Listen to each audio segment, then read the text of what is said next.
Hello friends, তো আমি হচ্ছে স্মৃতি রায় চলে আসলাম আর একটা নতুন ভিডিও নিয়ে। তো কালকে ছিল আমার বার্থডে।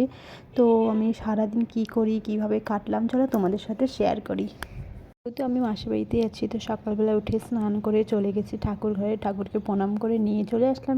তো এখানে আমি বানিয়ে নিচ্ছি হচ্ছে আলুর দম। এখানে বসাই দিচ্ছি হচ্ছে একপাশে হচ্ছে পায়েস আর গরম গরম লুচি। তো চলো, এদিকে আমার আলুর দমটা হয়ে গেছে। তো এখানে হচ্ছে পায়েসটা হবে, আরেকটু হবে। তো এখানে আমার ননদ হচ্ছে আমাকে লুচিগুলো বেলে দিচ্ছে আর আমি এখানে ভাইজে নিচ্ছি।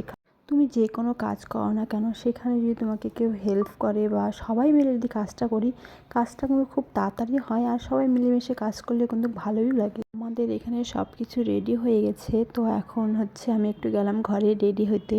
ঘরে থেকে এসে দেখি যে এত সুন্দর একটা সারপ্রাইজ পাবো, কোনোদিনও ভাবিনি। যেহেতু আমার বার্থডে সেরকম কোনোদিনও করা হয়নি, হচ্ছে এমন একটা জিনিস যে সারপ্রাইজ যে কোনোই পাক, সে বড় হোক বা ছোট, অনেক অনেক ভালো লাগে।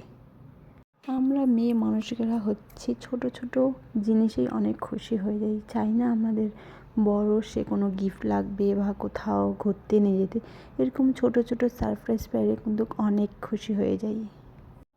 আমি তো অনেক খুশি ছিলাম, কিন্তু একটু মন খারাপ করছিল যেহেতু বর নাই, বর গেছে কাজে বাইরে। তো তাই জন্য কিছু করার নাই। বর অবশ্য কেকটা পাঠিয়ে দিয়েছে আমার জন্য। মাসি অ্যান্ড মেসো, থ্যাংক ইউ সো মাচ আমার দিনটিকে এত সুন্দর করে তোলার জন্য। আর সবাইকে জানাই থ্যাংক ইউ সো মাচ আমাকে উইশ করার জন্য। তো হচ্ছে আমি এদিকে কেকটা কাটাও হয়ে গেছে। তো গাইটে টাইটে আমি সবাইকে খাওয়াই দিলাম। একটা মেয়ে চায় তার বিয়ের পরে যাতে শ্বশুরবাড়ির লোকজন অনেক ভালো হোক, তারা সবাই একসাথে থাকুক মিলেমিশে। তো আমি অনেক লাকি, তো আমি এমন একটা শ্বশুরবাড়ি পেয়েছি যেখানে আমি অনেক খুশি।